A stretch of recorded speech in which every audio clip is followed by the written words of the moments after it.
Do you consider Colorado's current gun laws sufficient and only in need of vigorous enforcement? Or do you think more gun control legislation is needed? And if so, what would it be? So, first of all, I had to pick my son up from school when it was on lockdown because of the Arapahoe shooting. As a parent, I can tell you that was terrifying. There was no shooter in the school. It was absolutely terrifying. Also, I think the students in Florida have done an exceptional job helping us to understand how this generation is growing up in terror because of gun violence, specifically in schools. So clearly, we are not doing enough. I met with Tom Sullivan, who's running an HD 37.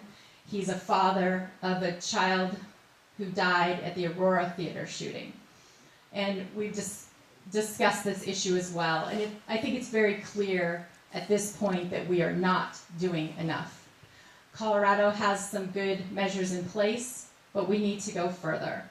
I don't see any reason why any civilian needs to have an assault rifle. There's no need for it. And it's very clear that this issue grew exponentially after the federal assault rifle ban expired. So there's a clear connection there. But we also need a very strong blue legislature to deal with this issue, which we do not currently have. So I also want to have other options on the table. Also, because even if we were able to ban all assault rifles, there are still millions of them in circulation that need to be dealt with. So there need to be other ideas on the table. So I would support ERPOs, which are also called red flag laws, which allow people to go into court, and it allows law enforcement to remove weapons from people who have been shown in court to be a danger to themselves and to others. This would have stopped the Florida shooter. That's why it's important. Enforcement is just another area where we can do better. There's a program in Oregon where if someone is convicted of domestic violence and they have been told they cannot possess a weapon, that's usually where it ends. It's up to that person to turn in their weapons, and it usually doesn't happen. So in Oregon, they have a program where officers go out to the home and they collect the weapons.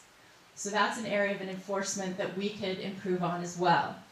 I also think another good idea, and this is something, again, they do in Nordic countries and Finland, where they have a lot of guns and they live peacefully with guns, is they have a tiered system of ownership where handguns and shotguns are more easy to obtain, and weapons like AR-15s are much more difficult to obtain. We sort of have this system in place already with machine guns. They are not outlawed everywhere, but because they are regulated so heavily, they're very difficult to get. Thank you.